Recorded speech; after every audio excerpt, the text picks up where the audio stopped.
Hi, everybody. Welcome to Queers and Soaps. I'm Tommy, and tonight I'm joined by Dayna. Hello. I got a little flustered, I guess. I couldn't say join. I was like Joined. joined by Dayna. I'm joined. Today we're watching Dawson's Creek Season 4, Episode 4, titled Future Tense. Instead of past tense, it's future tense. Okay. So I will roll. What is wrong with me tonight? I will pull up the episode and we'll get right into it. It's hard, dude. It's hard. Casey, it's precisely because of the recent tragedy you suffered that you could use a little boredom. Now keep reading. I'm serious here, Joe. What's the point of reading a book about the future when the future in the book is already the past? Everybody's future eventually becomes the past. He must be reading 1984. Dude, he doesn't even, again, they don't even know. They don't even know. Well, maybe I'll just go to one of those fictional colleges, you know? Like on those lame high school TV shows. That go on for way too long, and then just in time to save the franchise, all of a sudden it turns out that there's this amazing world-class college just right around the corner where all the principal characters are accepted. That's exactly what's going to happen. We should probably start the application process. No, I can tell you that Dawson's Creek doesn't do that. Oh, boo. I feel like they were one of the first that actually realistically, in a way, portrayed college. Boo, hit. So you're telling me I've set my sights too high? It's a crapshoot. And do I think that you're smart and talented enough to be one of those people that gets in? Yes. Do I think that you should prepare yourself for the possibility that you might not be one of those people? That couldn't hurt. Jenny! Well, that was realistic. that guidance counselor gave her the real tea. Yeah. That is the real tea. Like, everything she said was not wrong. Also, like, I'm kind of a little jaded about this whole storyline a little bit because it's like, this is the stuff they feed you before you get into like $60,000, $80,000, $100,000, $200,000 in debt. Right. For a degree that you cannot use and doesn't make you money. Like, so. Right. Yes. Or at least I hope so. I really need this job. I was tending bar all summer up in Provincetown, and now that the tourists are gone, bye-bye job. C'est la vie. Hey, sorry about that. Tonight's special just changed from red snapper to ahi tuna. Hi, honey. If this was more modern, she would have just said P-Town. She wouldn't have said Provincetown. Right. I don't know what it is about Pacey's sister, but she feels older than she is supposed to be, or too old for Dawson. I don't know why, but like she's giving like adult, Right? and Dawson's giving like still little kid. So it's I know they're trying to put like the train wreck of this is going to be amazing, but like I'm getting creeped out by them. I don't know why. She has to be minimum 20 at least, right? Right. But she's giving like 25. Right. And he's like, what, 17? He's also 25, but playing 17. Yeah, I'm saying the character. Obviously, James Vanderbeek is a full-blown man.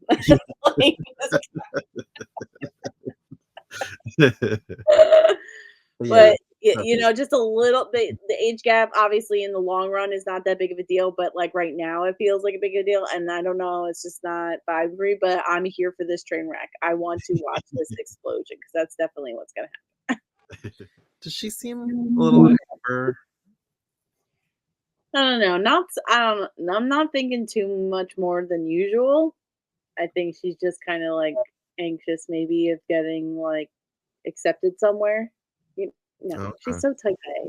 It's like, I don't know. It's hard to tell because she's always like it. You know. Yeah, I just feel like it's like slightly higher than usual. Well, the fact that she came over, had him come by just so she could tell him that the guidance counselor made a phone call is kind of a little too much. That's what I was saying. Like, get to the point. Like, what? Okay, so they called. They made a phone call. Again, this could have been a text. Like, you know what I mean? Like, or 10-hour conversation. Right. You could have told me this anytime. Like, not in the middle of my practice. Like, what is he doing? He's trying to like Oh, he's the devil. ruin her life. I don't know. Well, that's what I mean. Like, he's either the devil in a good way or the devil in a bad way. And he's giving all the bad way. I think I read when you dream about losing your teeth, it's because you're worried about money. I mean, I don't know why.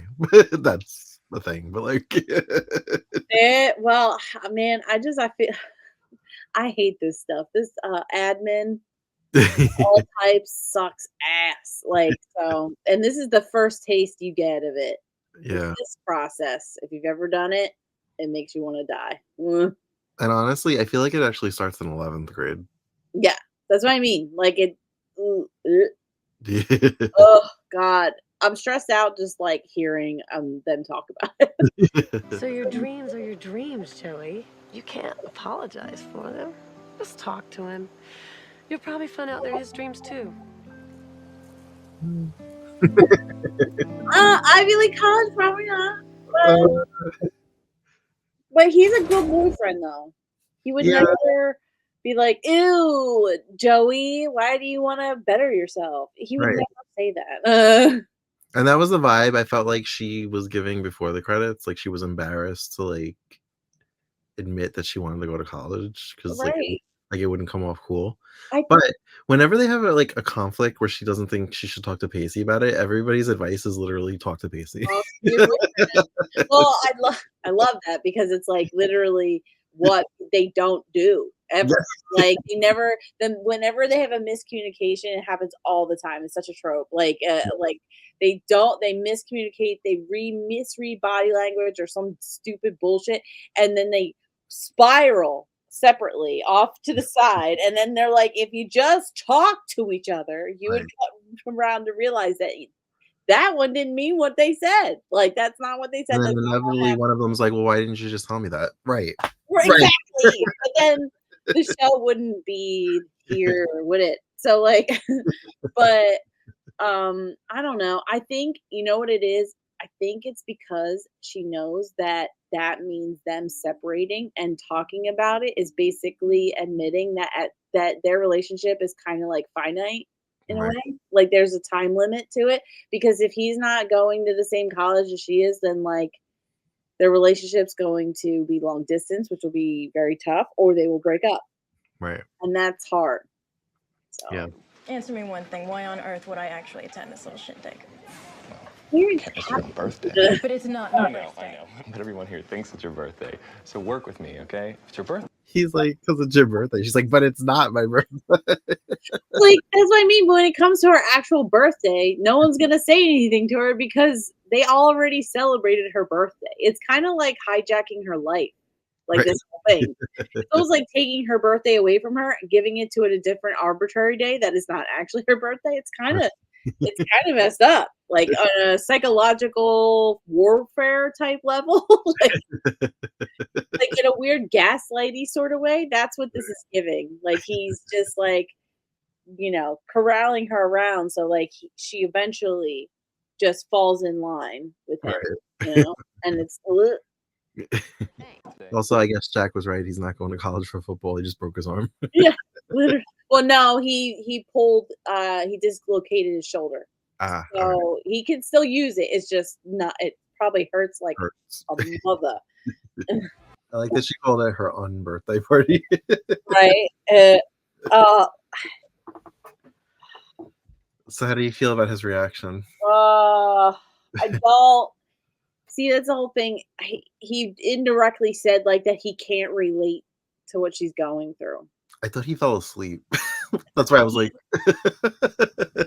It's exactly a repeat of his first reaction. He doesn't think of it as like, she doesn't think she has problems. And I think the fundamental flaw of their relationship is that he literally pushes her up to this like level that's like impossible for any human to be. And with that comes like they don't have problems because they're perfect. Like everything that in their life is perfect. Like he does acknowledge that she's been through things, but right now he's like, fine. He's like, you think you have problems? Look at me. Right. Right, instead of, like, validating how she was feeling and, like, acknowledging what she said, he immediately talks about how he is not that in that position. And it's kinda like, that's not what we're talking about. We're not Right. talking about you, we're talking about me. Like, Right. I'm talking about my feelings about this situation. I have anxiety about the fact that I did all of this work to get to a certain goal that the work was supposed to support me in getting to, and now that is not the case. Right. That's what she's basically saying. And I felt that because it's like, as any person who's ever been like under the disillusionment that like all you need to do is get A's, go to college, get a degree, and you're set. That's all you need to do. You don't need to do anything else. That's all crock. It's BS. The world doesn't owe you anything, Right. you know? Yeah. So like that's kind of that first taste of like whatever your parents told you is a lie because they wanted you to get through school. Right. Well, because they believe the lie. Yeah, and because in some sense it could work for them, you Yeah. know, but like it progressively, especially like this Well, is one of the last sets of kids who it could have worked for, you I was know, gonna like say that same kind of, because it wasn't always a lie. right. Because it used to be affordable. Yeah, that's what I mean. Like it I guess also I'm feeling some type of way about it because this is all those things that I also believed in the year 2004. Like only I was like what another setback from them right now since they're graduating what in 2002 or 2001. 2001. Yeah. Right. So like I'm only 3 years later. Right. And like And I was 2003, so I was 2 years later. right. So you get what I'm saying? Like Yeah. it has like it was all a bill of goods that they sold you, and again you're getting into like 60, 70, 80,000 dollars in debt to Yeah. get this higher education like Dawson was saying. Like he couldn't have been more right. Like this is the crazy episode where Dayna agrees with Dawson. and, I and mean, us- even I was like, well, he's on something. he's right. He's right. It's kind of it's not everything that everyone says it is. It can be, but it isn't for everyone. Right. So it's so for Joey to be going through all this and then trying to talk to Pacey about it, and Pacey woefully not being able to relate because he can't. Right. But he could have been more sensitive and empathetic to her anxieties. Yeah. I'm gonna assume it's true. That's what I kept thinking. Like, how does someone like put together a birthday party on someone else's behalf without like notifying them in any way? Like, is it going to be at Graham's house? Like, that's kind of messed up. Like, Right. just to roll in all these teenagers, that'd be But messed also, the vibe I'm getting from Drew is that he found a vacant house and they're trying to up. Yeah, he just found an empty house that someone rented at one point and then just broke in. That's yeah, I guess. Was an indiscretion, yes. But to be quite honest, I'm not quite sure what he remembers. I like that. Was he an indiscretion? Yes. Well, I love how Dawson's like, you fucking, like, you know what I mean? It's kind of like, God, grow up, dude. Like, grow up. When will you finally like let go of the immature views on like what sex actually is? Like, Right. I guess they're referencing in season 1 when they had that beach party where she got drunk and she kissed Dawson when she was on the couch. Passed out. Yep. Yeah. She was messy. Yeah. Real messy. Okay, this whole time I was anxious, and I felt like Jen should have been anxious that Joey was sitting on the ledge because I was having Abby Morgan flashbacks. Ah! Like I knew nothing was gonna happen to Joey, but I just felt like it should have been triggering for Jen. Yo, I forgot about that. Oh my god. Oh my god. Okay. Yeah, could you imagine if it was like, Joey, can we not sit on the ledge? If it was just shallower water, and Joey was just like able to swim, and Yeah. Jen was like, "Not again! I can't go this Where again." she did fall, and yeah, she's just in a puddle, and Jen like fully breaks down. Like, oh my god, that would be dark. So dark. And why would I do that? Because you're forcing me to make the ultimate guy maneuver. I was gonna say she's so thin and so tiny. He could just take her.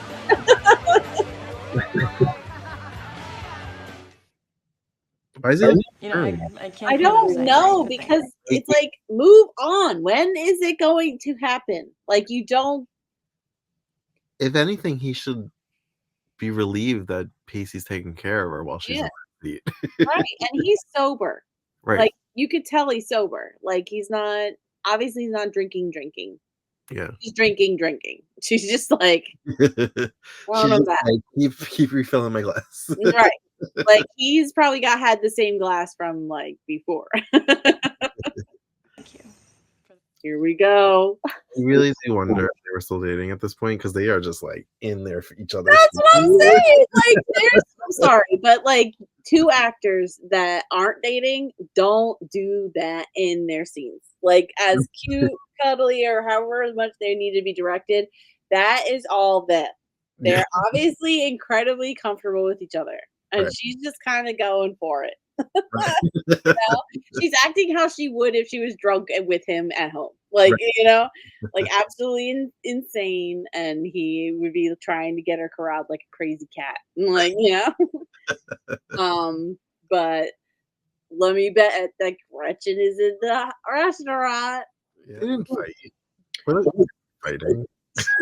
They were like play. I consider that play fighting. Like they were not serious. Like it could get serious. It could have gotten serious. Like if Pacey didn't if she wasn't a good drunk, you know, right? And Pacey was like a little too aggressive. It could have been turned into a real fight. But this was kind of like that. You're doing something that annoys me, but whatever kind of thing. It also could be he caught her at the right moment. If she continued to drink, it could have gotten worse. It was almost there. Right. You know what I mean? Like they walked up to the fight line and then like backed away, you know? I think it was actually worse than the kissing.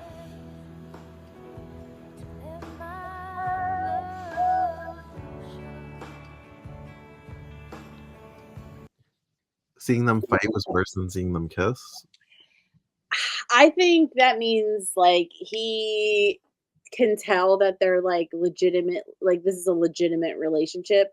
Like it's not just a fleeting it's not a situationship. It's not like it's more than what he had with her at the time. Because like when they fought, it was it. Right. Over, you know? They were always breaking up. Yeah. Exactly. And like she just kind of like is rolling with the punches with Pacey, you know? Right. So that's probably got to be like, oh, this is. I think he's starting to figure out that they genuinely had feelings for each other. They didn't just do this to screw him over. Like, you know, this had nothing to do with him. Actually, it had. Hey, you know, it would be fun if we like, snuck around behind Dawson's back. And exactly, because that's what he believes. Like, if you think the way he's reacting, he thinks they like screwed him over, and he thinks that Pacey influenced Joey into doing it, and then and this is all just a short every time he approached Joey, it always felt like he had the motive of like I can bring her back onto my side, right? Like every single time. We all know where that's heading. The train wreck. She a choo choo and choo choo. Does it have to be a train wreck though? Maybe it'll be nice. It'll be nice for them. But the minute Pacey finds out, this is my prediction. They're gonna come back together. Dawson and Pacey are gonna there's gonna be a forgiveness moment. Mm-hmm.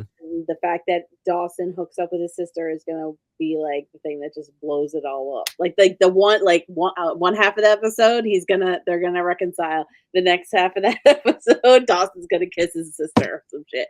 That's what's gonna happen. Okay. Psychic Dayna is making her predictions. I love Drunk Joey. Yes, I also like Drunk Joey. She's she's a little loose, but at the same time, still sharp. You know what I mean? Like in a way. I can't remember if it's something they circle back to, but they definitely have a Drunk Joey episode in the final season.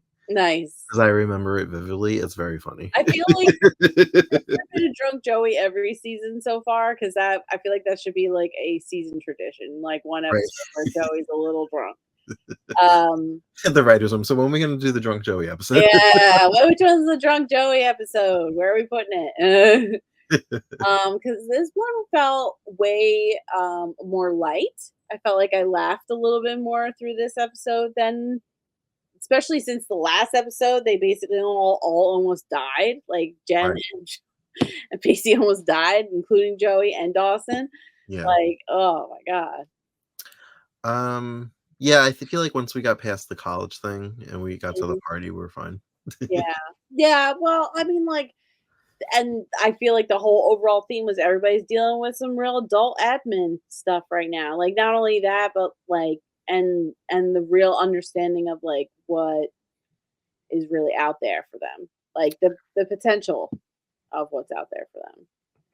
And it's great. What do you think about Pacey following Joey wherever she goes and just like setting up shop? Well, it's expected because that's how Pacey do. Like he would never like that's why like so I'm of two minds about it because I think Pacey should have acknowledged her feelings and anxieties about it because that would have done worlds of good for Joey, Mhm. like provided her some like solace in like the fact that like he hears her, Right. you know? But at the same time, it does become rather exhausting being the sounding board for someone else and repeating the same over and over again, like you're good enough, you can do it, stuff like that. And then like cuz it's like and then eventually at some point you're kind of like this is not that big of a deal. Like but it doesn't help. It only makes things worse. So 15, 16-year-old me at the time would have thought it was so romantic of him to follow her wherever she goes. Now Yeah. that I'm an adult, Yeah. I still think it's cute, but Mhm. I feel like there's a potential for resentment because he's not really like pursuing anything he might be interested in. And that doesn't necessarily mean he has to go to college, but you're literally doing everything for Joey. You're not doing anything for yourself. Right.